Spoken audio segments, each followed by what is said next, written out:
Hello and welcome to the Swing and Bunt Podcast. Here we are, myself, James, and Toby. We're going to bring a really good show to you today. We got a lot to talk about. No really huge topics, but like 50 small topics. So should be a fun show. Wes is off watching the Rockets game with his dad. Something stupid like that. Family time or something stupid. Now we can bash on the Astros since he's not here like I did with the Indians last week. Yes, there we go. Yeah. Well, okay. Yeah, I need to address that first off. No, Stop we are calling out my continuing our Indians. show. Continue on, sir. I don't appreciate Your high that. heat already lost, James. Hey, In the I first haven't- 1 minute. Hey, I have Yeah. not brought up the Indians yet. You brought them up, okay? That's true. So I don't need to hear it. We'll see what happens. Looking at our show doc, it's not very promising. All right. Anyways, this is Swing and Bunt. Thanks for listening. Enjoy the show.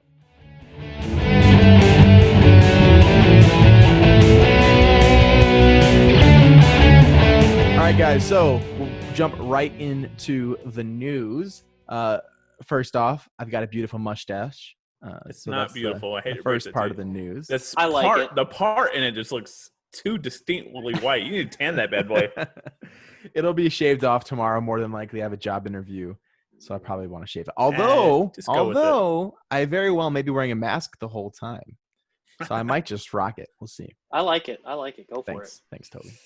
All right, so we'll start off with some NFL news. This week, the NFL has moved to full padded practice. And for the next 2 weeks, they'll be doing their full padded practice until the season starts in 3 weeks. So it's pretty crazy times that we're already into that because it seems like they haven't had the ramp up. This period of time, these 2 weeks of full pad practice, usually goes from May to September. It's now being jammed into 2 weeks. So a lot of things aren't going to happen that we usually see happen.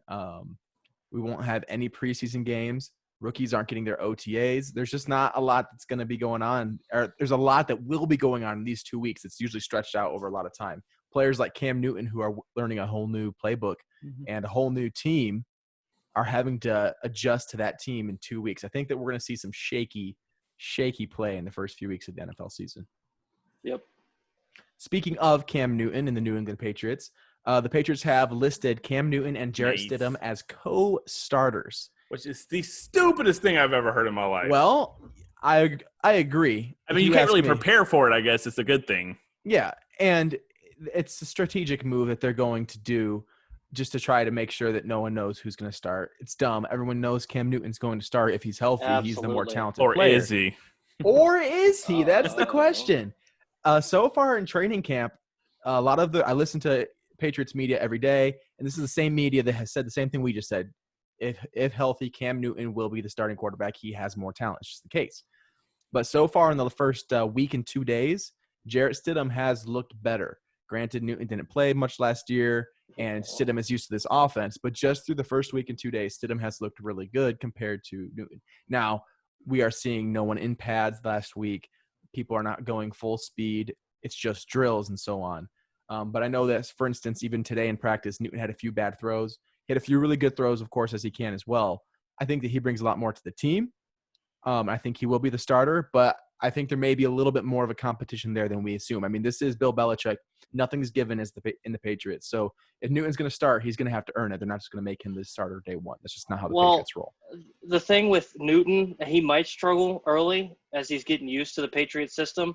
You're asking a guy that's used to chucking the ball deep down the field and running all around to go into an offense that's built on short passes, intermediate passes. Yeah, And but so I he don't basically think, Toby, that's the case. I don't think that they're going to make him fit into their offense. I think that Belichick will build the offense around him and build to his strengths and his talents. Honestly, that's Josh McDaniels, not Bill Belichick, that'll be doing that. I think mean, Josh I don't doubt that. Yeah. They'll feature him and his talents well. I don't doubt that. They're not going to play him like they did in Carolina, where they were just using him like a bulldozer. I don't think. I agree. So I think it's going to take.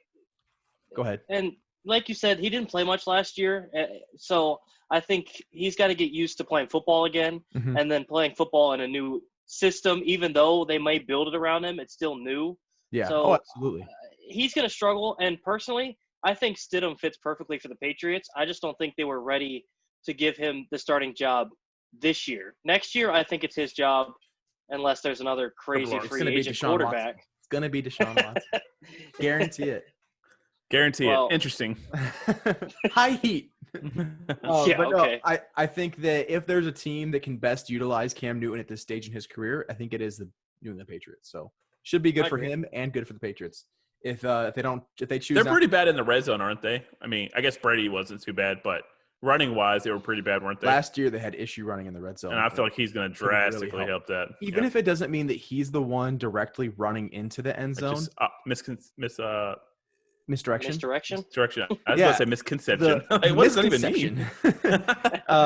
The threat that he'll be able to use those read options Absolutely. and be able to hand it to Sony or pitch it to White or whoever, or Damian Harris, whatever's back there. Rex Burkhead apparently has looked insanely good in the first week and 2 days. Hope so. I have him. Yeah, me in too. a couple leagues. So I'm just saying they've got the options to be able to move that ball around. Something that the Patriots haven't done for years with Tom Brady. They now are able to open up that playbook quite a bit. So we'll see what happens with that. In other news, the Cleveland Indians have defeated the Detroit Tigers 20 times in a row. And this weekend, they will have a chance to break the record for one team beating another team most times in a row. I think it was the Orioles were involved on that side. I don't remember what it is. I believe the record, winning side. I don't know. It could have been No winning or idea. losing. They used to be good. But the record was a 23, I believe. And 22.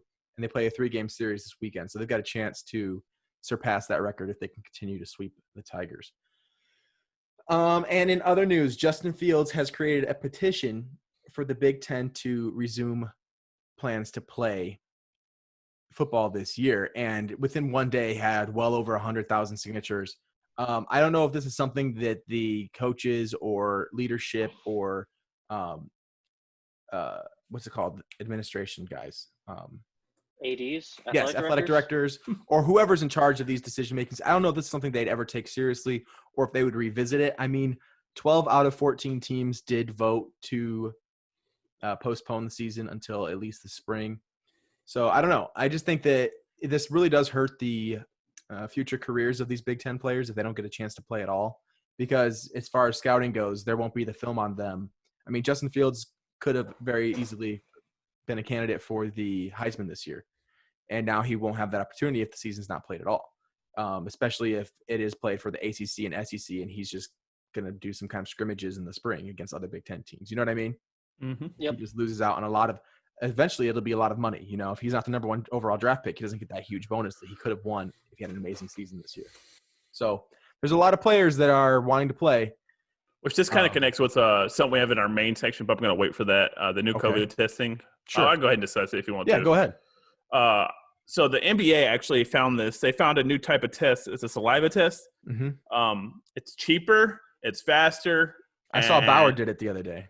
And it's supposed to be just as accurate as the nose swab. A lot less painful. Because the nose swab is insanely painful. Yeah, it's pretty I had bad. to do one for the National Guard, and I'm not kidding. I was crying for like 5 minutes. It's really not that bad, Jake. I mean, it's bad, but it's not that bad. It is terrible. I got the stuck in my nose. I felt it. I know. They must have been nice to you because we just had other Army guys give them to each other, and they took way too much pleasure in it because that guy was in there for a good 10 seconds until I was kicking and screaming. And then I go walk in line, and we just got 50 guys just standing in this hallway, just sobbing our eyes out. They were having way too much fun with it. I don't know if this makes me feel better or worse about our national security. Definitely shouldn't make you feel better. I'll tell you that right now. Anywho, but this test is FDA approved.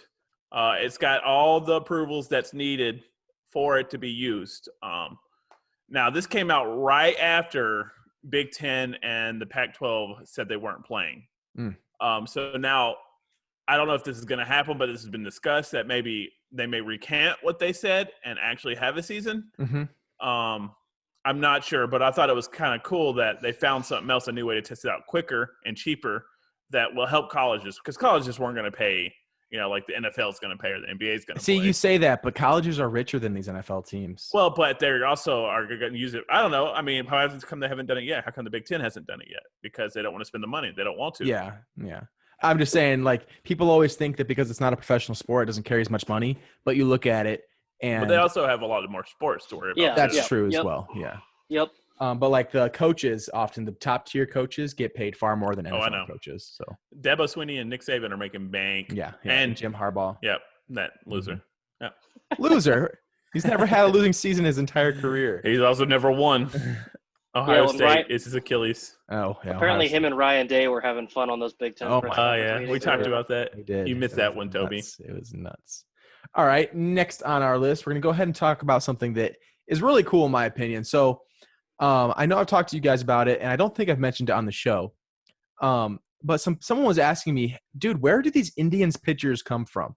They come up and they're always bringing up aces out of nowhere, like Clevenger and Bauer and Cliff Lee, CC Sabathia, Corey Kluber, Carlos Carrasco, and now Zach Plesac, Aaron Savale, and Shane Bieber.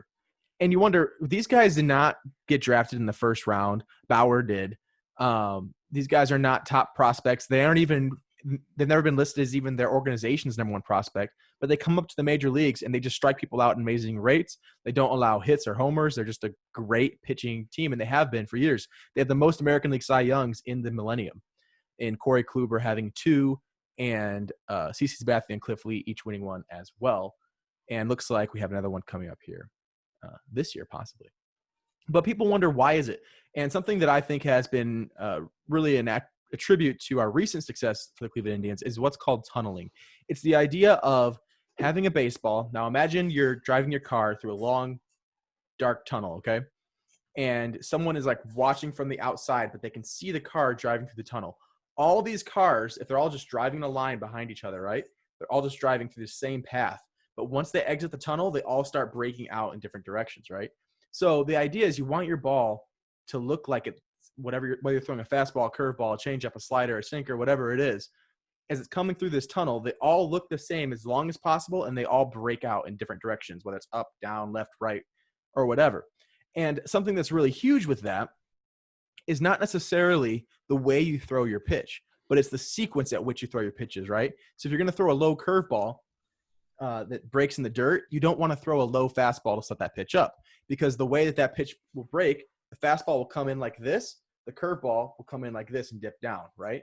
Because that's just the arc of a curveball. So you'll see that arc earlier. So what you do is you set it up with a high fastball that comes in right here, and then say this is the pitcher right here. The curveball comes at that arc, and it doesn't break down low until late. So even though these pitchers don't have necessarily the best stuff, they don't have the highest spin rate or the most velocity. The Indians don't have a single starting pitcher that throws over 95. Clevenger sometimes can, very rarely, if he gives it everything he has, especially since Bauer left.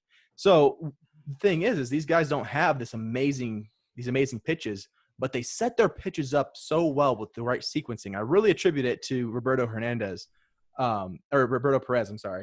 who has been amazing at calling games ever since he started being the pitcher for Trevor Bauer. I was a huge Yan Gomes guy, but Bauer always requested Roberto Perez as his catcher, and I always wondered why. And I think that Bauer was a huge impact on the younger guys on the team because they bought into his philosophy of setting up your pitches with previous pitches so that the batter, all these pitches look the same because of the way they sequence them. Even though a guy might not have the best stuff, if you sequence those pitches really well, it can really benefit yourself, as the batter just doesn't know what's coming because those pitches look the same until the very last second. So it's just something I think that is really cool. And I think that a lot of teams are going to start buying into more. I know that every team does it more or less, but I don't think teams focus on it as much as they should. And I think they will start doing it more often as they see the success of teams like the Indians doing this, because none of these pitchers have ever been top-tier guys as far as they've been scouted out, but they are performing as top-tier guys. And something else for young pitchers too, like in high school and junior high, whatever, you're not developing your amazing pitches, if you're a 16, 17-year-old kid.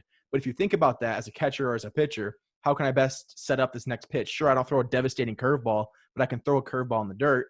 Well, if I set up with a higher fastball or whatever the pitch may be, it's really going to help that pitch turn out to be a swinging strike. And that's why I guess it makes sense. You think about a curveball. They throw a low fastball and they throw a curveball that looks like it's going and it drops into the dirt. I mean, it looks like the fastball and they're going to swing at it. Right. But you don't want to throw the low fastball, then the low curveball, right? Because that fastball comes in a low plane. Mm-hmm. So you see this straight line here, right? And a curveball, you pick it up because a curveball just starts up a little bit, right? So you immediately pick up that drop and you understand it's a curveball. So if this fastball comes in up here high, that drop doesn't show up until like right here. And by then it's already too late. So that's why you throw the high pitch before you throw an even lower outside the strike zone fastball or curveball. So I don't know. I just thought that was interesting. I thought you guys might want to hear about that. I always thought it was really cool when I started to learn about it. Obviously, if you're in the major leagues, your stuff is pretty stinking good. Oh, yeah. I think what you're talking about is what really separates the fifth, fourth starters on most teams from being able to get up into the 1-2 range. Because, I mean, it's tough to take someone like, I'm a Nationals fan, it's tough to take someone like Strasburg or Scherzer because their stuff is A+. Yeah, like I argue that Scherzer, Strasburg, those guys don't have to worry about it so much because they throw 98, 99 miles an hour, but then throw a 90-mile changeup. But even so, when Scherzer is going at his best, he's doing what you're saying. Mm-hmm. When any pitcher, pretty much outside of someone like maybe Yu Darvish that has like 12 different pitches to throw. Yeah. When Scherzer's at his best, I remember the most dominant game I think I've watched of his. It was a one hitter against Milwaukee, and he was throwing fastball, and he'd start fastball away, and then he'd throw a slider away that would end in the other batter's box, but everyone was flailing at it because they looked the exact same, like you're saying. Yep. And so what you're saying is just basically learning how to pitch correctly. That's the word right there, pitching. A lot of amazing pitchers out there know how to throw really hard or throw really good pitches, but they're not as great pitchers mentally, right? And that's where the side of the game really comes in. And I think that you can really start to see some of those big differences between the elite. Absolutely. Indians just doubled up a Pirate because they had an amazing sliding catch where both players slid in on a blooper in right center field, and they literally once slid over each other like this, but one of them ended up catching the ball anyways. So pretty nice. All right, anywho, you had mentioned talking about tunneling. You mentioned Indians pitchers, so I felt like we should just go ahead and jump into Plesac and Clevenger. Sure, I guess so. So it's painful. It's stupid. It is stupid. The Indians, two pitchers. Almost as dumb as Astros. 40. Well, I don't know about that. I had to do it. He's out of the show. 40%. The Indians currently still, even since this has happened, have the best ERA and the best overall pitching staff in baseball, the best starting pitching staff in baseball. And 40% of that starting pitching staff is now in Lake County alternate site because they went out on the town on Saturday night in Chicago. This is over a week ago now. And it has come out that the rule that they broke was not coming back before curfew. The actual activities to what they did while they were out on the town have been claimed that they were practicing social distancing as the league mandates say, and that they were never with more than 10 people as they're not supposed to. But they came back far later than they were supposed to. They're supposed to be back by 10 p.m. to their hotel to check in. And Plesac was caught early Sunday morning trying to get back into the hotel. So Plesac was then sent back to Cleveland in a rental car. And Clevenger that night, Sunday night, boarded the plane with the team. And it wasn't until they arrived back in Cleveland on Monday that they found out that Clevenger was out on the town as well. And he had lied about that. So with people like Terry Francona being a health risk and Carlos Carrasco just fighting off leukemia last year, there are a lot of teammates who are really angry with the two of them for their actions. And after reading reports from different players and watching different interviews, they're more so angry about the fact of how they handled it after they got caught rather than just the act of going out in the town and getting back late. Because Clevenger lied about it, and Plesac pretty much said, I didn't do anything wrong, and the media is blowing this all out of proportion. So the saga continues. The team goes back up to Detroit. They fly up there, and Clevenger and Plesac rent another car and drive up to Detroit with their stuff and try to convince the team that they should be on the team. They talk with the front office, the coaches, and their teammates, and they had their baseball stuff with them, and the team agreed, not the players, not Plesac and Clevenger, but the rest of the team agreed that the best thing for the team would be for them to go back to Lake County. Oliver Perez threatened, veteran reliever Oliver Perez threatened to leave the team if they rejoined the team. Apparently Francisco Lindor was very angry with them as well, and apparently these two guys were just put on blast, and everyone was just berating them, calling them childish, immature, threatening to the team, selfish, which they were.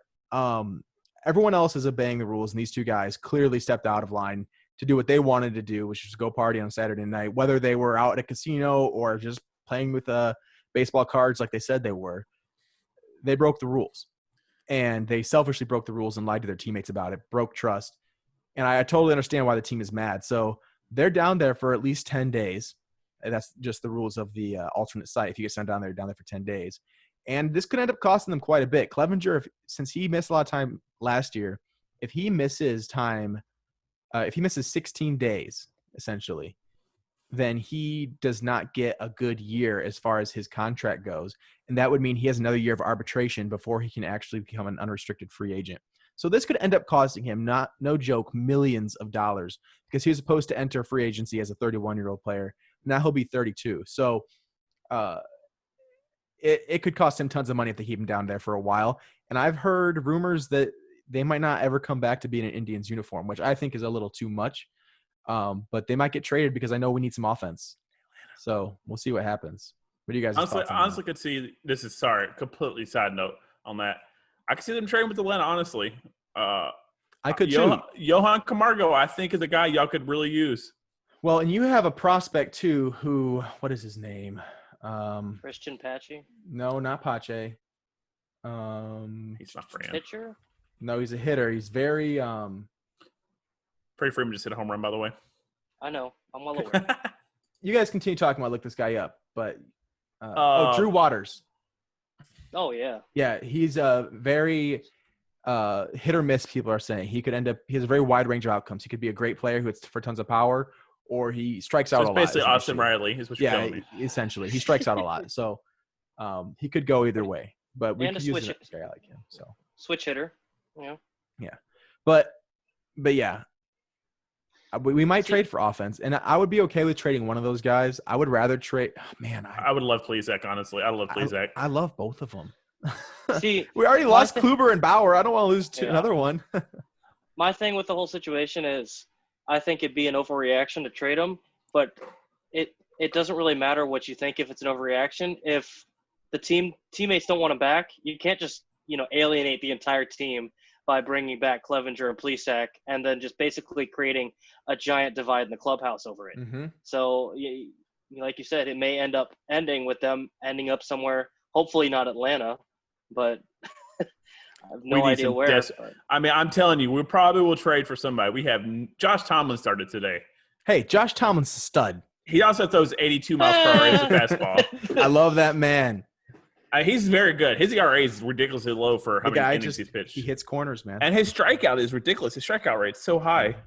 He doesn't walk anyone. He never walks people. I mean, he doesn't strike out a lot of people, but he does not. He has this year. He does not walk anyone. I love Josh Tomlin. I almost saw him hit a no-hitter. Or, I'm sorry, saw him pitch a no-hitter in Chicago. I went to Chicago to see Indians versus White Sox game, and I put it out on Snapchat. I'm watching the game, and good old Micah Shepard snaps me back like, dude, I'm at the game too. Comes and sits with us, and he ruined it because as soon as he came and sat by us, Tomlin got hit with a comebacker and was out of the game, and we lost 1-0 on a walk-off homer. Sounds like the I don't know if Shep listens, but he pretty much ruins everything. Poor Shep.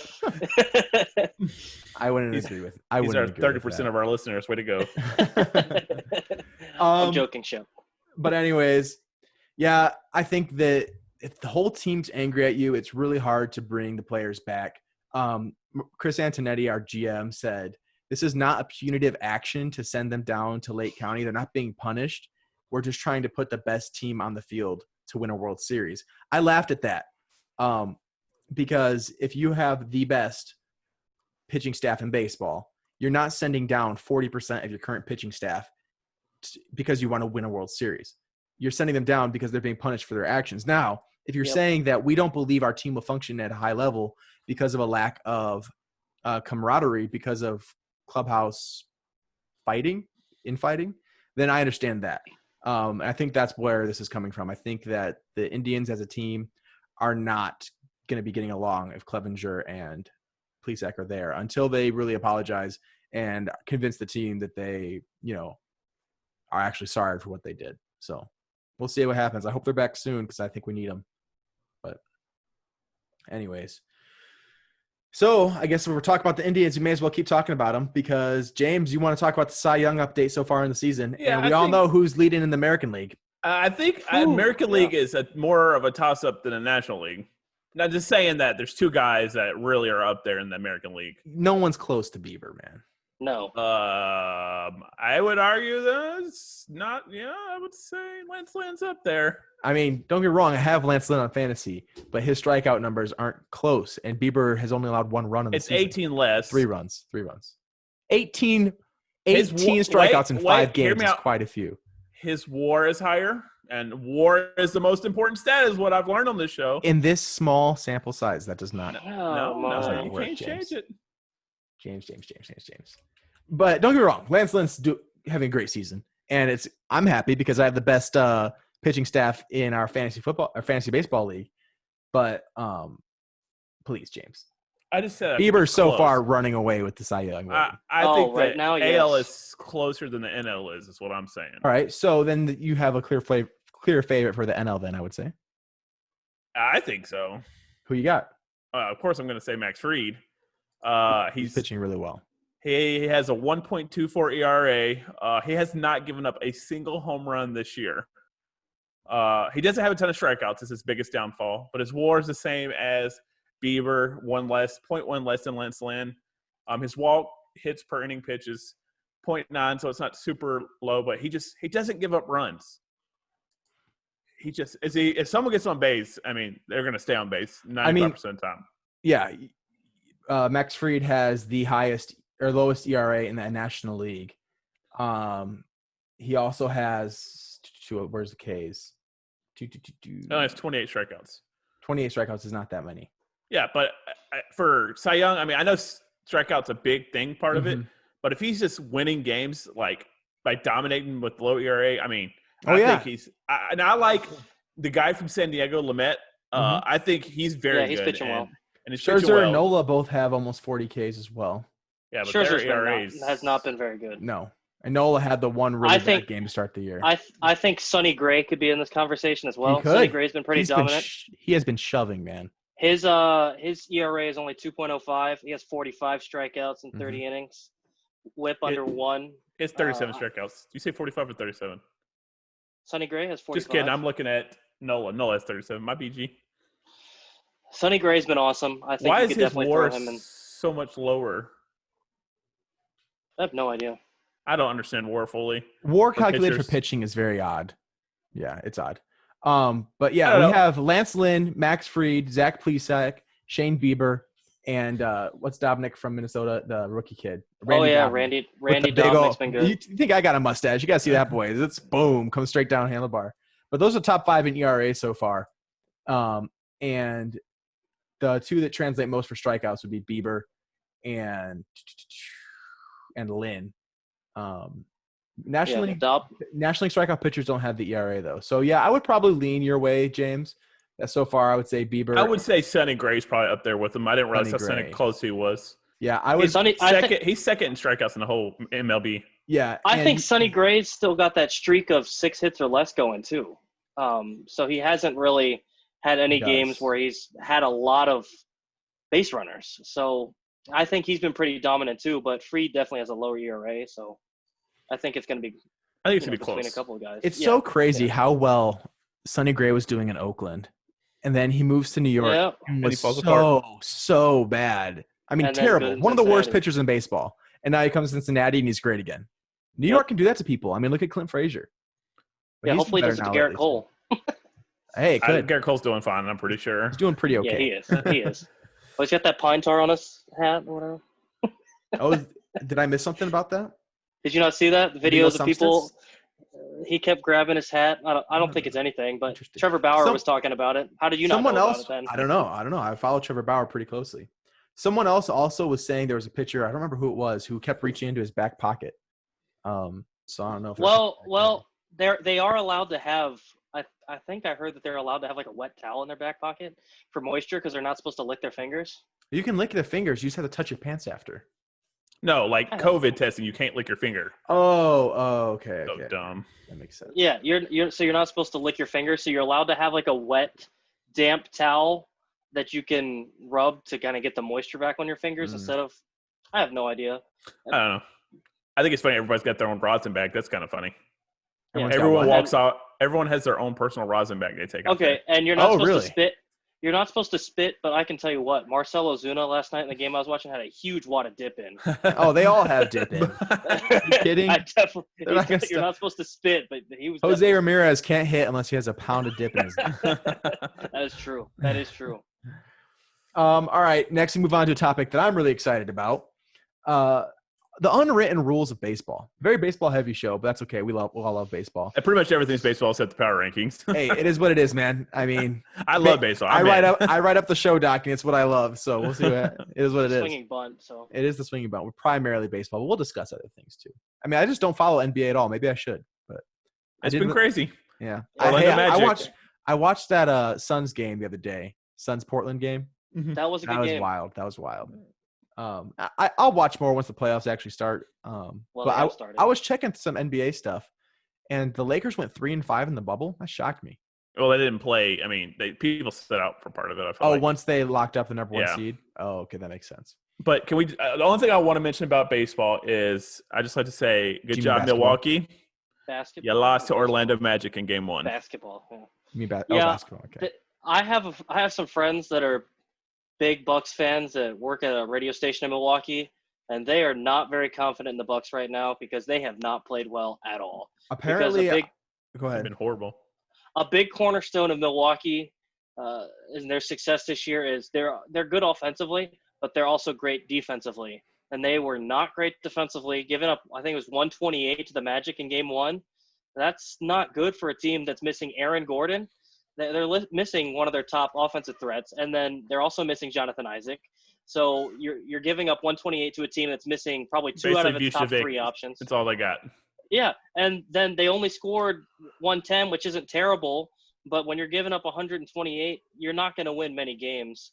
So the Bucks have not looked great defensively, and their offense looks real stagnant. I think they'll still win the series, but they have not looked very impressive, and it would not surprise me if Are they a playing team the like the Magic? Raptors. Yeah, in they're their playing the series, Magic. and they lost Game 1. Yes. I heard that or I didn't hear. I was trying to research a little bit NBA stuff today, on my lunch break, and Lunch break. but anyways, I was surprised to see that the Bucks lost against Orlando today. They said so far during the bubble, the favorite, especially the heavy favorites, have won almost every game, and as far as betting goes. So people had been betting that trend, and this game against the Magic was one of the worst losses in betting history in a long, long time. So Yeah. I don't know I all would the have never put implications money of on Orlando. I would have definitely went Milwaukee, and I would have regretted it. that. Yep. So All right. yeah. All right. So now we're talking about the unwritten rules of baseball.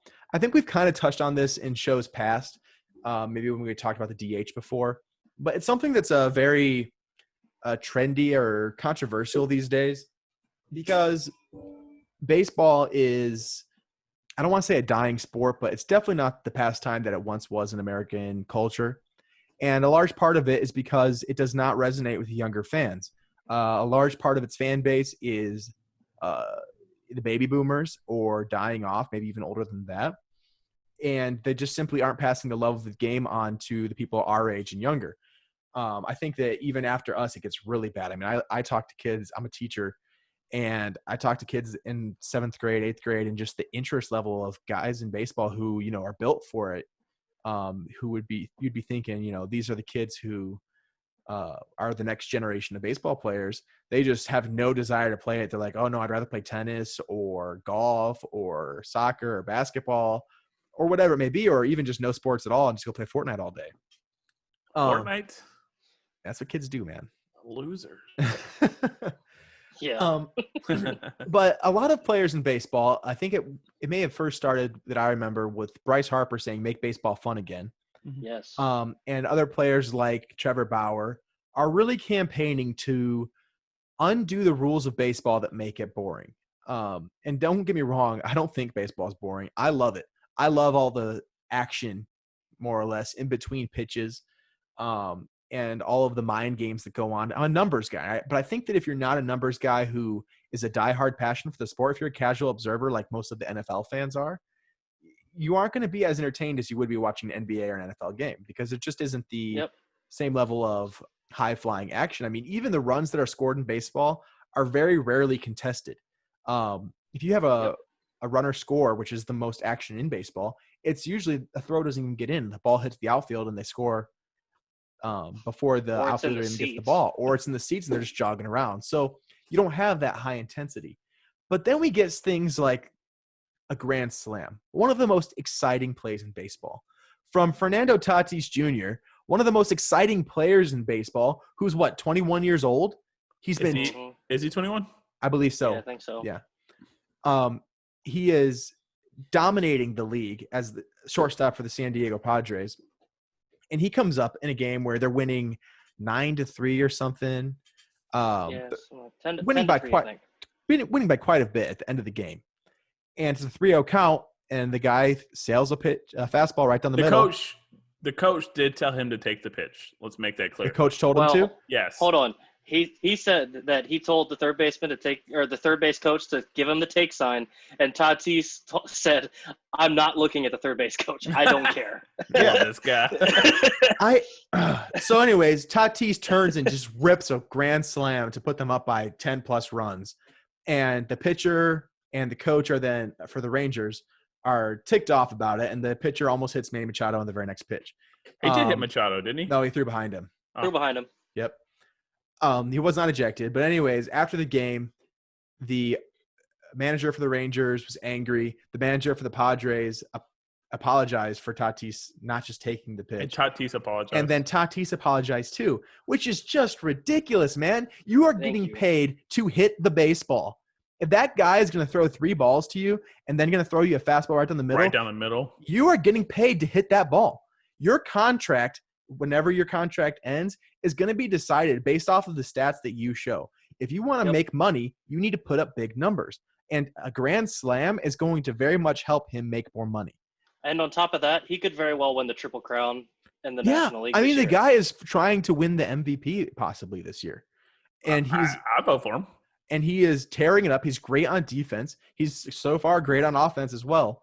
And to tell this guy, you know what? Yeah, let's just let them throw a fastball right past you. No, these are big boys. These are grown men. They can win a baseball game or lose a game. If you hurt their feelings, then just be better. You know? Don't throw him 3 balls before you got to throw him a fastball down the middle. Throw him a fastball earlier on where he's not just camping on it. You know what I mean? I thought it was interesting that there was a picture of, what is his name, Woodward or something like that, the manager for the Rangers. And he was the third base coach for the Dodgers, and Manny Machado was with the Dodgers for that little stint.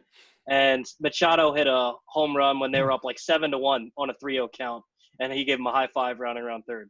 So it's not as if this has never happened before, and you're just acting – get over it and let the kids play, and especially someone like Tatis that is making the game fun for everyone. Exactly. I mean, your viewership numbers are so down. Baseball just does so many things wrong. It just drives me nuts.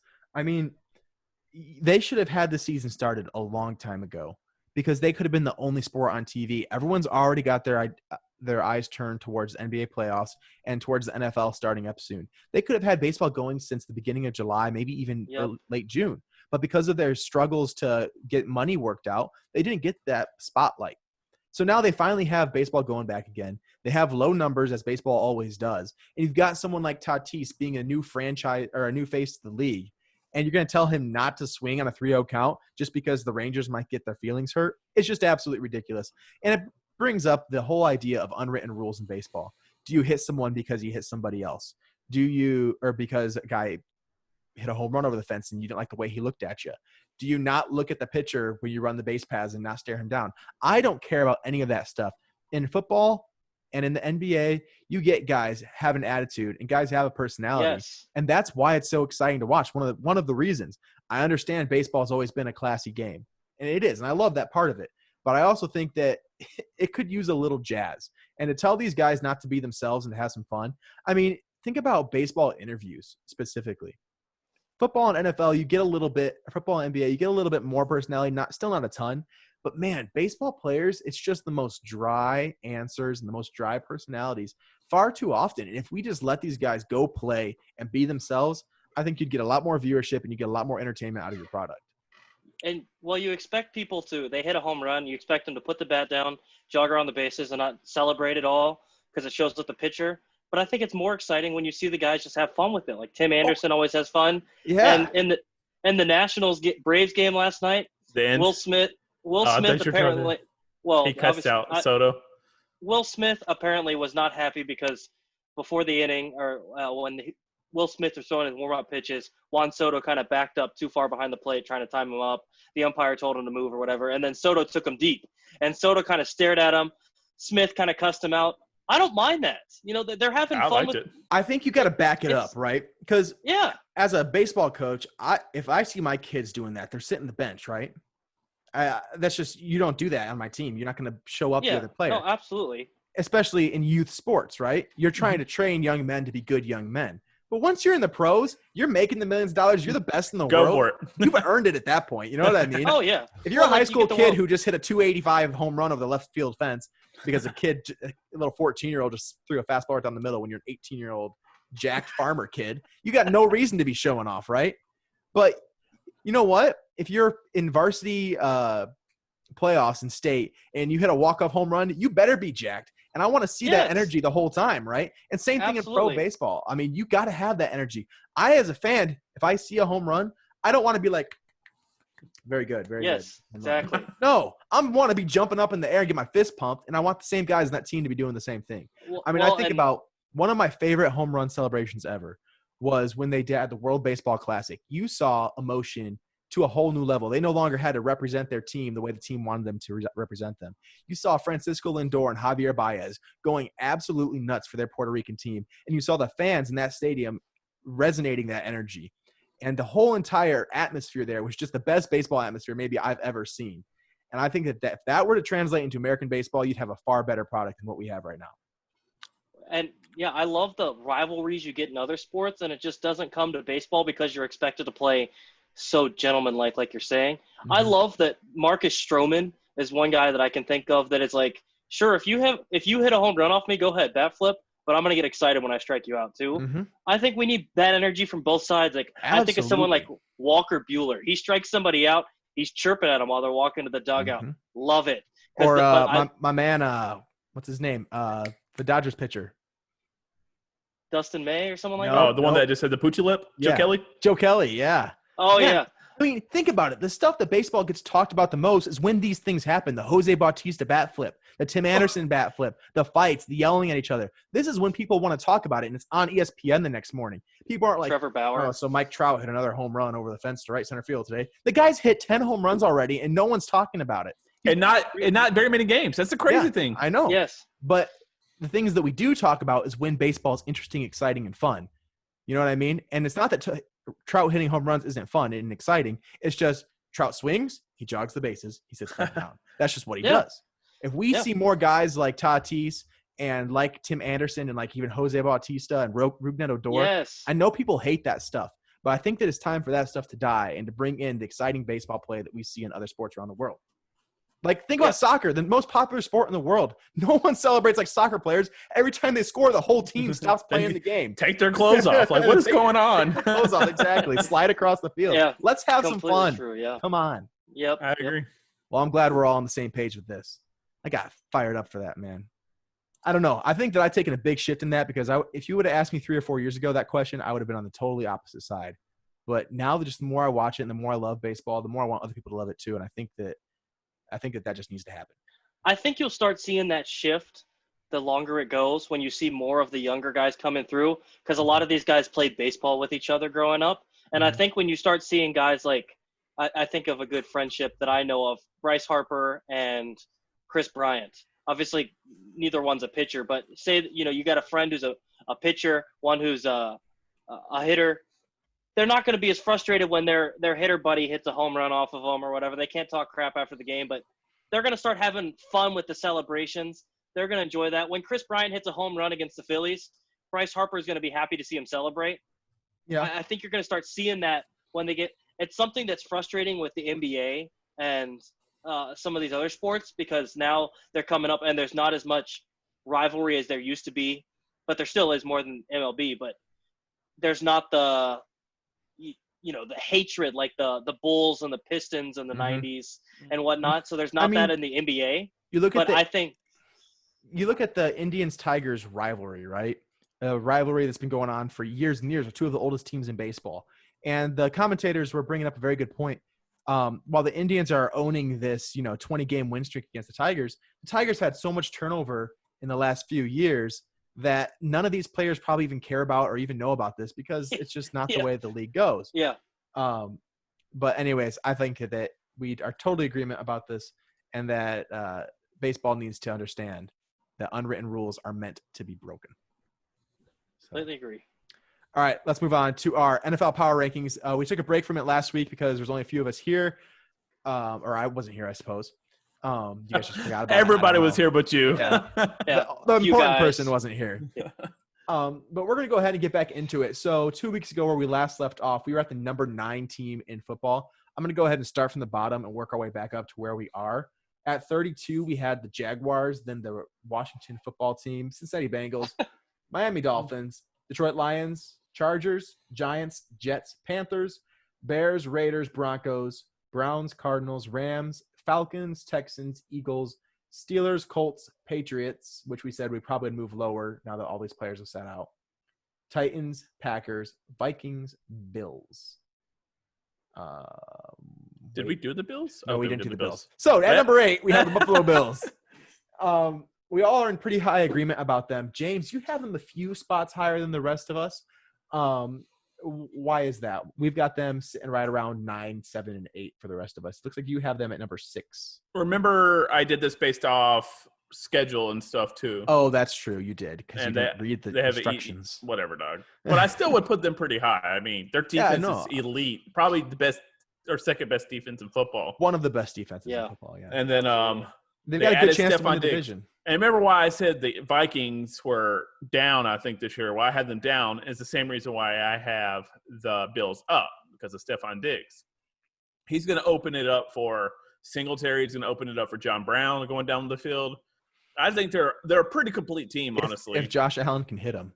He can throw the ball further than anyone else, but just not accurately. He just misses his receivers so often. Yeah, I mean, I'm sure he's working on that, though. I mean, I'm sure a lot of people are working on things. What helps? I'm sure Kyle Allen works on things. He still sucked last year. Yeah, he's not going to work on anything. Anywho, the fact that he can run, I think, helps him. If he messes up, he can make up for it. But he's an amazing runner, quarterback. I think adding Stephon Diggs and their elite defense, I think I would still probably put them around the area. Most of y'all had them around there anyways. We have them around there anyways. The next team that we have are the Seattle Seahawks, which Wes and Toby have them in the top 5 of the NFL. I think you actually both had them at 5, correct? Yes. Both had them at 5. So, Toby, I have them down 14. At 14, correct. What do I have, Matt? 11. 11. Okay. Mm-hmm. That's about where I put them. Oh, really? Makes sense. Oh, really? Yeah. So, Toby, you got them so high. I'm really worried about their defense, and their offensive line is still not great. And their running back situation. Chris Carson is coming off of what did he tear last year? Oh, he broke his hip. And Rashad Penny starting the year on PUP. And I'm just not so sure about their team moving forward. They still have one of the best quarterbacks in the world. And he can put a team on his back. And DK Metcalf, Tyler Lockett, really solid. But their defense is still struggling. It doesn't look like – I don't know whether they're going to sign – they haven't signed Jadeveon Clowney back yet, right? No one has. Yeah, no one has. So I think they're only going to get worse than they were last year. So why do you have them up at 5 so high? I'm a big believer in Russell Wilson. And, I mean, I put these rankings – we put these together before they traded for Jamal Adams. It's true. And I think that will help their defense. I think – I like their receiving core a lot. I was one of the DK Metcalf haters coming in out of the draft, and he proved me wrong. He was spectacular last year. I think he's just going to get better. He's just going to get better. Mm-hmm. You can use Tyler Lockett all over the field, and I think their offense is going to be really good. I agree that their defense is a bit shaky, especially if they don't bring Clowney back. But I think – which is weird coming from the Seahawks, as they were known for the Legion of Boom for so long. Yeah, completely agree. But I think if you look at them, and it may end up being a good thing for them if Pete Carroll has to finally rely on Russell Wilson instead of running the football so much. Mm-hmm. Let him eat. I think exactly. I think if you put the ball in Russell Wilson's hands, good things are going to happen. His interception numbers may go up a Russell hair. Wilson, you mean Mr. Unlimited? That's what I mean. Did you see those videos, man? Oh my God. I've never seen anything so embarrassing in my life. Yeah. I felt He's so an odd bad. guy. I mean, I've always seen him to be pretty normal in his interviews and when he talks to his teammates and stuff, but man, he posted that video on Twitter and I was watching it like, is this for real? Is this actually him? Is this like a spoof or something? What is going on? I felt bad for that guy. I feel bad for his wife. I mean, if you haven't seen Mr. Unlimited, if you don't know what I'm talking about, Russell Wilson decided that he was going to give himself a nickname or what he called an alter ego because he said all superheroes have alter egos. So he walks you through it. He's like walking around his house or whatever. He goes, so from now on, I'm Mr. Unlimited. And he sits back for a second and he goes, Mr. Unlimited. Just like that. Maybe even worse. He might have drawn it out. Worse. It was terrible. Was it worse? So, yeah, if you haven't seen it, go look up on YouTube, Twitter, or Russell Wilson, Mr. Unlimited. You'll be very, very, very much disappointed. So, yeah. I don't know. He's not going on in my fantasy teams this year. Just because of that. But I think Wes and I would both agree because he has him so high. I think we're just both going to be – I think his answer would probably be we're just really high on Russell Wilson. Sure. I don't want to classify Lamar Jackson as not a quarterback because you know what happened You know what happened last year, and he does play from the pocket a lot. But as true quarterbacks, guys throwing from inside the pocket primarily, and amazing out of the pocket too. He's just he's a magician. Russell Wilson. I have a hard time not saying he's the second best quarterback in the NFL. I wouldn't argue with you. I would say Patrick Mahomes, Russell Wilson, Lamar Jackson. And I would say Deshaun Watson's pretty close to them too. Yeah, I would put him in that category. And Dak Prescott, I don't like saying that, but I don't know about Dak. He was really good last year. We can't argue last year. Yeah. I would say that he's top 5 for sure. So. Yeah, so I just wouldn't bet against Russell Wilson. And when you have someone like that and you give him the weapons like DK Metcalf and Tyler Lockett, and I think you're going to see DK Metcalf take a big step forward, and huge. He's going to be awesome. I think if the Seahawks decide to start throwing the ball, letting Russell Wilson do what he does best, they will be a better team than they were this past year. So that moves us on to the Dallas Cowboys, America's football team, as they say. But I don't think that can really hold true anymore. I don't know. A lot of people still love them, but a lot of people really hate them too. That means it's a good team. Like people, I guess good fan base. The same thing holds for the Patriots too, I suppose. Yeah. That's because y'all are so dominant, though. But, James, you have the Cowboys at number 5, right? Yeah, you've got them at number 5. So I see them as having top 5 talent, but I personally do not think that they are one of the 5 best teams in football just because of a new coaching staff, and they've always seemed to disappoint. And until they show me something more, kind of the same thing with the Browns, but just not nearly as bad of a level, I just want to see it before I put them that high. You know what I mean? Now, this may be based off of their division. Your rankings. No, I would put them 5 in any things. They've got talent, but I just don't see. Okay, so here's why. Okay, Kellen Moore is still the offensive coordinator. He did a very solid job, and they're not changing it. Okay. McCarthy said he's going to learn it. He's not going to change it for them, which is fine because McCarthy, in my opinion, does not make the best coaching decisions on the offensive side. So Kellen Moore is keeping the same thing. Zeke's healthy now. I mean, he was not fully healthy last year. He's only going to improve. They added CeeDee Lamb. The offense to already good receiving core. Yeah. Michael Gallup and Amari Cooper were both really solid last year. Gallup is awesome. And their defense was good. Mm-hmm. And I'm pretty sure they added a couple pieces this year. I didn't look it up before I did this because I didn't think about it. But they added defensive pieces. I think that Jason Garrett did really hold them back last year. They just lost one of their defensive pieces. And what's that defensive lineman that just tore his quad? Gerald McCoy. McCoy? Yep. Mm-hmm. Yeah, they lost him, but they're still going to be scary good. Oh, they just got Everson Griffin. Yep. That'll be huge. There you go. He was the linebacker for the Vikings, right? Vikings. Defensive end. Defensive end, yep. Yeah, so I think that they're really solid. I think I had them at 12. 12? I had them at 12, yeah. Or no, 13 actually. I had them at 8. Looking back at it now, I would probably move them up above the Steelers and the Patriots. Looking back at it now, I'd move above the Steelers and the Patriots, but I think that's it. I think all the teams I have above them, I would keep the same. So I would have them at 9 probably now. So, see, I I hate the Cowboys. Least favorite team Naturally. in all of sports. And I was a really happy guy on the first round of the NFL draft when we drafted Chase Young for the Washington football team. Mm-hmm. I instantly turned my entire mood around when CeeDee Lamb fell to the Dallas Cowboys. Yeah, it's going to make him a lot better even. I can't believe he fell that far. So they're going to be – I think their offense is going to be really good. I think Dak is going to get paid because I don't think he's in that same tier that we were talking about earlier. But I think with the weapons around him, he's going to look really like he's in that tier. Yeah, he's going to have so many chances. I mean, Ezekiel Elliott opens up the passing game, and then when he looks up, he'll see 4 people open. So it shouldn't be. Yeah. Too many decisions. Yeah. All right. Well, next we have the Tampa Bay Buccaneers. Tom Brady has moved to the southern lands of Florida. They're fifth. Okay. We all have them right around this area. I was highest on them just barely. James and Wes, you both had them at 5. I had them at 4, and Toby had them at 6. So we all had them right here. 5 ends up being perfect. But man, their offense has so loaded. And the reason why I couldn't put them higher is just because of question marks. We don't know what they're. I mean, sure. I mean, it's new off. It's going to be a totally new offense with Tom Brady compared to Jameis Winston. And no offseason. Yeah, and not very much offseason to work on things together, as well as still not having a great defense. I mean, it's better. Last half of the year, it was pretty solid last year. Mm-hmm.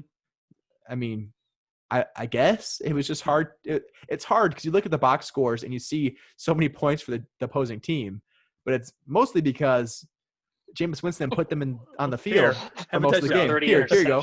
Pick six. You're like, stop it. Anyways, yeah, and they had so many short fields. But I think if Tom Brady is running that team, they're going to have much more larger fields to defend, and they're also going to have a much better they're going to spend less time on the field. So their defense is pretty good. Just like you said, Winston put them in bad spots. Go ahead. My only question with them is, are they going to be able to put up as many points as some people think? Because it's going to be a really efficient offense, I think.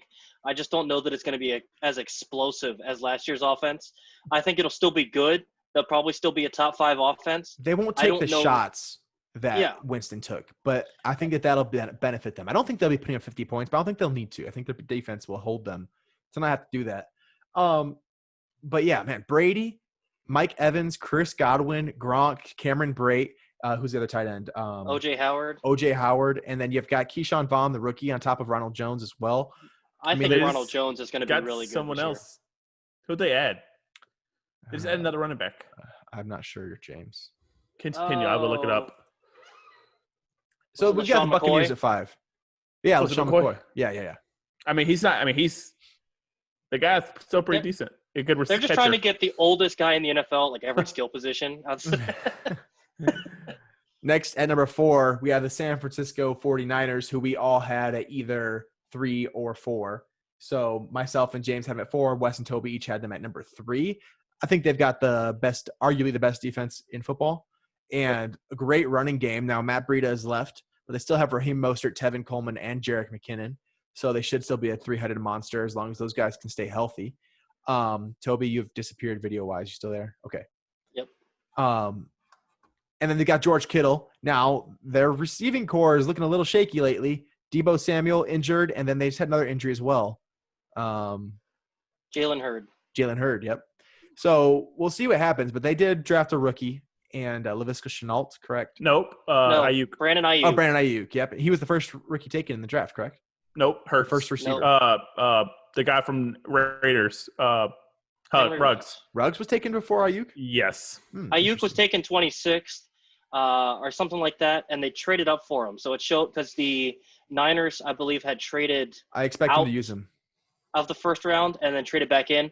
And I think they will use him a lot because a lot of people's draft comparison was Deebo Samuel. Right. So I think you see Deebo going down. I think he's going to get an expanded role right away that he would not have gotten. He'll have to. I mean, they have to put someone on the field. So, and I think when I did this, Deebo Samuel had been hurt already, and that's why I didn't put him at 3. I put him at 4. Gotcha. And yeah, that is what it is. So. I mean, it was a toss-up. I mean, these top 4 teams.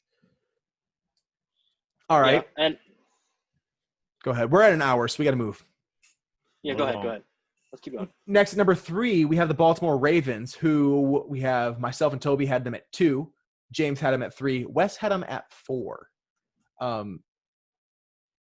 They were amazing last year, defense and offense. Lamar Jackson, MVP.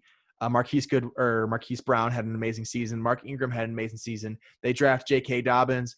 They were looking at – there was rumors about Antonio Brown working out for them, but I don't think that's going to happen. Des Bryant has been rumored now. Yeah, he actually did go. He went. I think he did went today. Yeah, that might. I don't know what that would do for them. I have no idea. That's just a possession receiver. I mean, he's a good possession. He's not going to give you nothing after the catch. But I expect them to be an amazing team once again. I expect them to win their division. I mean, they will regress. I'm pretty sure, but I think that whenever you see a running quarterback, it's very, very rare that he improves on or keeps up the same level that he had the previous year. I think he will still be one of the top quarterbacks in football, but just teams are going to figure out how to scheme against him. You know what I mean?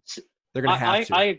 I agree, but I think when you look at Lamar Jackson, we still have him at 3. So yeah, no, and I agree that he's going to regress a little bit, but I think you look at Lamar Jackson, he's not the running quarterback. If you don't watch the NFL, you don't watch the Ravens, and you hear Lamar Jackson, you think he's just like all these other guys before that were a flash in the pan. Colin Kaepernick, Robert Griffin III, some of the other guys. But he's different.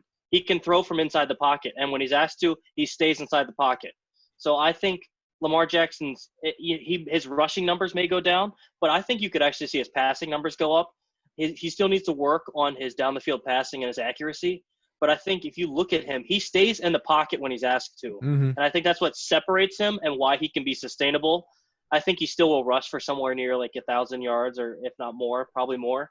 But I think you could see his passing numbers get up to the closer to 4,000 mark as opposed to I think he was like 3,200 or low 3,000s. I think you could see it going up quite a bit as they try to, the older he gets, maybe get him more improved as a passer. Yeah, I think that they're continuing to be one of the best teams in football. I think Lamar Jackson, like you said, will be still a great quarterback. I just don't think that we'll see the MVP campaign 2 years in a row. So,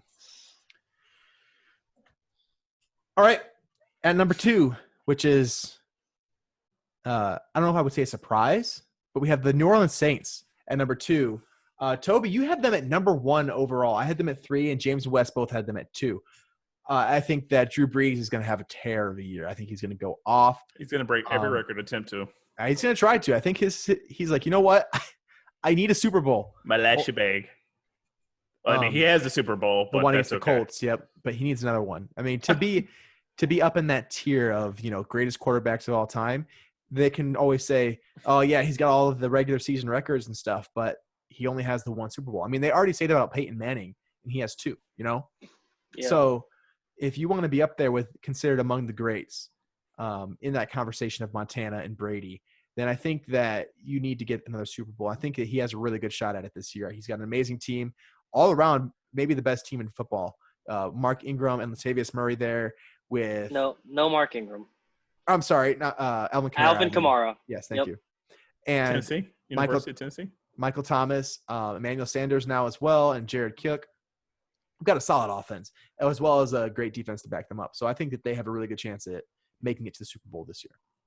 If they don't play Minnesota. Yeah, they cannot play Minnesota in the playoffs, or they will lose on a terrible passing interference call at the end of the game. If we would have done this ranking preseason the last 2 years, I would have had the Saints at number 1. And I think what you said is exactly right. They have the best roster in the NFL. Drew Brees is not the quarterback he once was, but I think he's still good enough.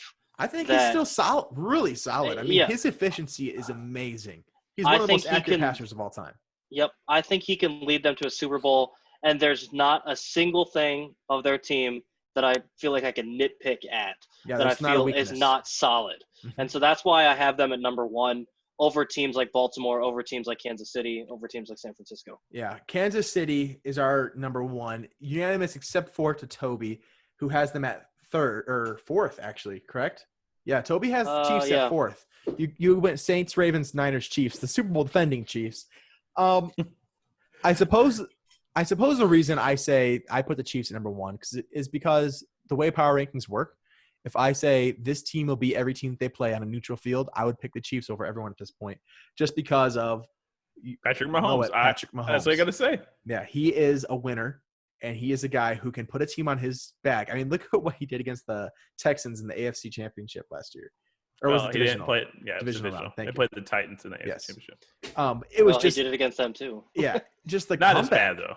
I mean, and he came back against the 49ers too, and that He came back amazing in every defense. game of the playoffs. Absolutely Yeah. crazy. The fact that he can just say, you know what, we're going to win this game, and then just goes out and does it. I mean, he is amazing talent.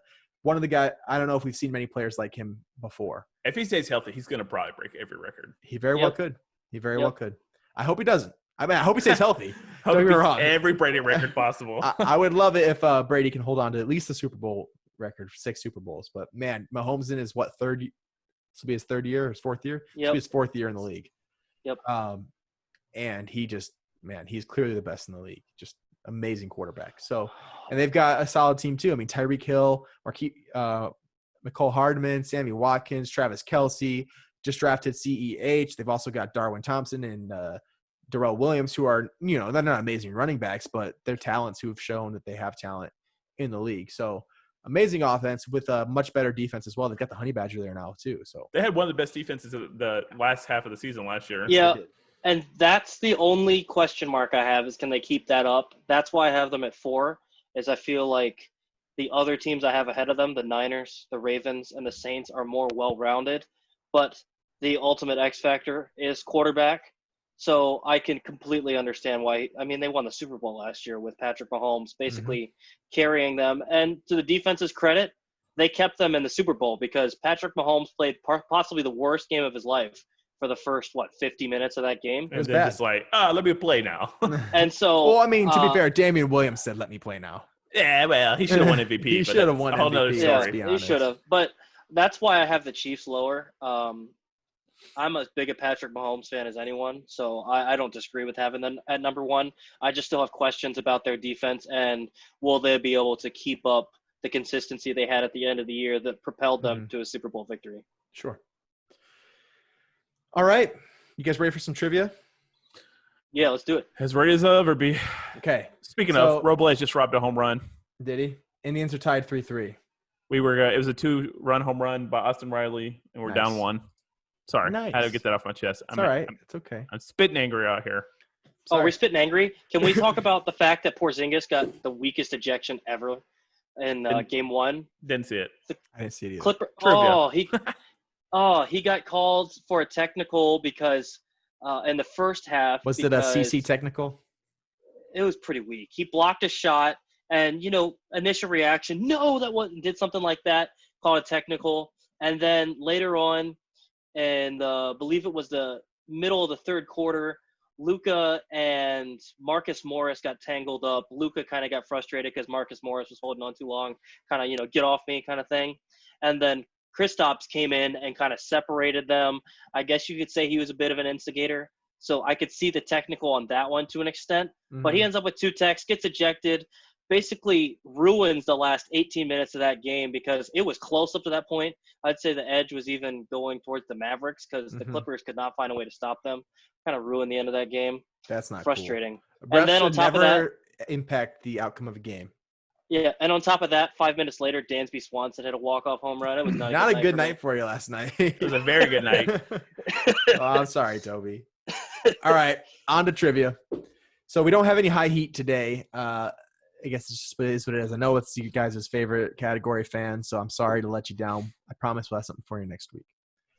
But here we go. Multiple choice. If you can answer the question before I give you the choices, you will have 2 points. And if you get it after I give you choices, you get 1. So I'm going to flip a coin.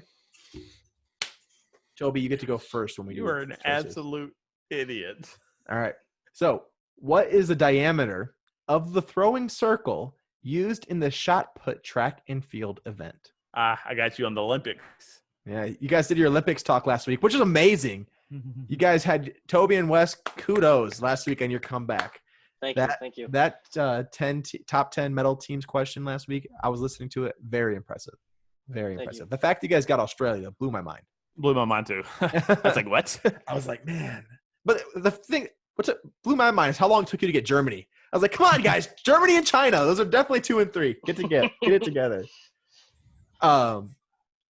But yes. I don't know, so I'm gonna have to wait for the options. I don't want to guess, but I'm not going to risk it. Not yet. All right, here you go. This is the circle with which the ball needs to land inside, right? Or no, it's the ball that he throws from. Yes. Yep. Is it 12 feet, 10 feet, 7 feet, or 5 feet? The diameter? The diameter. So from one end to one end. Well, my original answer was in the multiple choice, but it's probably going to be wrong, but I'm going to go with it. Okay, we'll wait for Toby. I'm going to go with 7. I'm going to go 12. The men's shot put competition has been a part of the modern Olympics since 1896 with a 7-foot circle. Nice. So that is 1 point to Toby. I'm telling you, I am so bad at this trivia. Oh, yeah, you're horrendous. Hey, but I'm still beating Toby because he hasn't been here. Well, hey, this is Toby's chance. Okay, let me go ahead and put down my tally here. All right. And next question, number 2. Achieved by the Montreal Canadiens, and that's how they say it. They don't say Canadians, they say Canadiens. Yep. What is the record for most goals scored by one team in an NHL game? Most goals scored in a single game by the Canadiens. The Canadiens defeated the Quebec Bulldogs in March of 1920. The Bulldogs scored 3 goals. They played hockey in 1920? Apparently they did. They did in Canada, that's for dang sure. That's all they could do.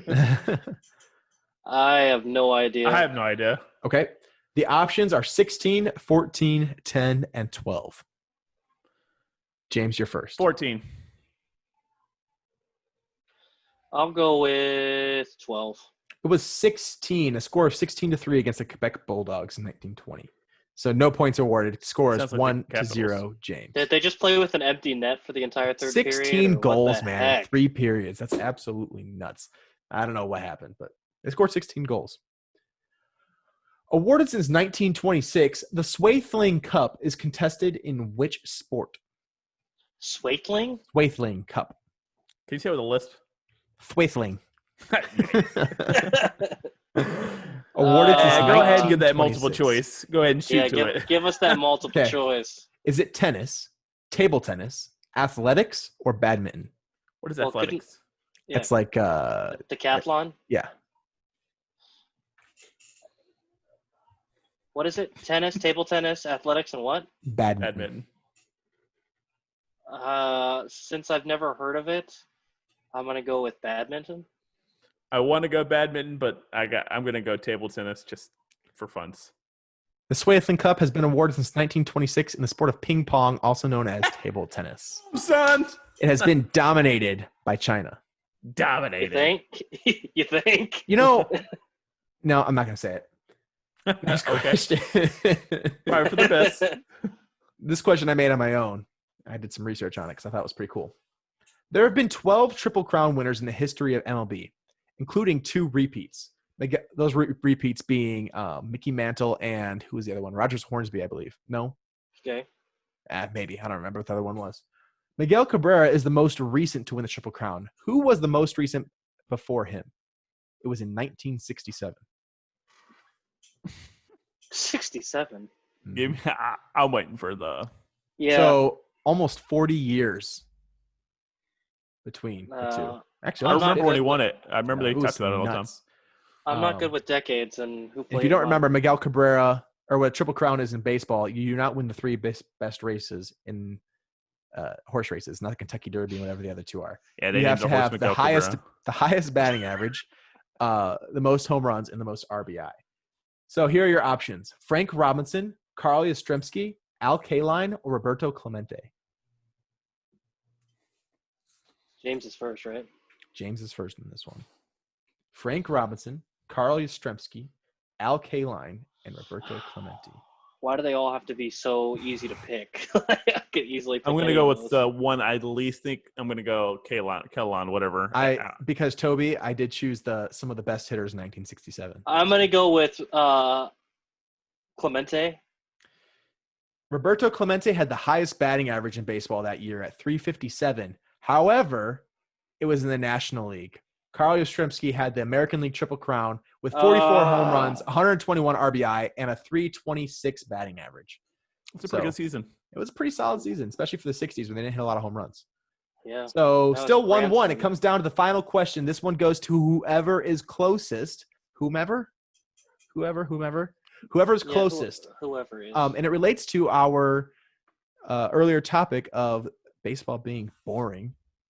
Anyways, Yep, it is. here's the question. And I want you guys to have your answer in your head so you can't like hedge each other's bets. You know what I mean? So you Sure. can't Yeah. say, oh, I'm just going to go 1 minute under, 1 minute over.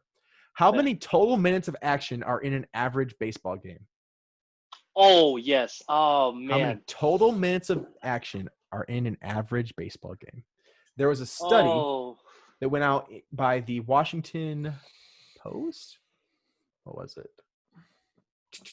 I'm going to read you guys a little bit of this. Okay, by action, is a pitch considered action? A pitch is considered action. It was studied by the Wall Street Journal. Oh, so it's not like in between innings, just gameplay itself. Yes. So action it considers base runners moving over, pitches or balls being hit in play, and pitches being thrown. Okay. I would have been way too high. Who's that's first? hard. I think we're just going to do it kind of at the same time. Just get your answer and let me know when you're ready. Whoever's closest will get the point and win the round as we come down to the last question. All right, maybe 5 seconds to come up with an answer. 5. I know James loves these countdowns. 4, 3, 2, 1. You ready? Sure. Yep. All right, 3, 2, 1. 50. 9 minutes, 6 seconds. So Toby is considerably closer. It's 18 minutes of total action. So pitching, hitting. 50 seconds. Minutes. 18 minutes. Oh, minutes? Yeah, 18 minutes. So here's how it worked. There was a study that was done where he had a stopwatch and started it every time a pitcher threw the ball and stopped it once the catcher caught it. Every time. The whole sequence. Nope. Doesn't matter. I would have still got it wrong. Way off. Yep. So once he started his windup and once the catcher caught it, every time a base runner was moved over and every time a ball was put into play, it all counted. So balls in play or runners advancing averages 5 minutes and 47 seconds per game. All the rest of the time is either a pitch being thrown. So such as pitches, foul balls, and pickoffs accounted for 12 minutes and 11 seconds. In addition, Moyer broke down, so the guy did the study, other types of action. One was the time between batters. In a game, there are 33 minutes and 39 seconds in between the batters. This included knocking the weighted donut off the bat, announcing the batter, the walk-up song, cleaning cleats, etc. Another was time between innings, which is 42 minutes and 41 seconds. But easily the biggest chunk of dead time was time between pitches at 1 hour, 14 minutes, and 49 seconds. So most of baseball is easily batters coming up to the plate, 42 minutes between innings, and over an hour in between individual pitches. All right. So you want to hear an interesting one to add on to that? You said 18 minutes of gameplay for baseball. Football is 11. Football is 11. Mm-hmm. So people say, oh, it's just – but here's the thing. The action in football is much more considered to be action because you're not just actually watching one pitch. This is considering a pitch to be an action. A football play, you can have 5 seconds and you gain 12 yards on a really cool play. You know what I mean? Well, I'm also assuming that their action is not considering people running in motion, which if you watch some NFL teams is 30 seconds of action. Yeah, especially – that's very true. But there's a pie chart that I'm looking at that shows what's action considered to what's not, and it is egregious. But anyways, I thought that was a cool little stat. I thought you guys would like that. That's our show for today. You guys bring any interesting stats or stories to me? You guys have been slacking lately. Come on. You weren't even on the show last week, slacker. The baseball game. I got it. All right, Toby, what you got? The This better not be like that one that you just brought up out of nowhere that one time. Roy Williams. Continue. Sorry, Toby. Sorry, Toby. Go ahead. Continue.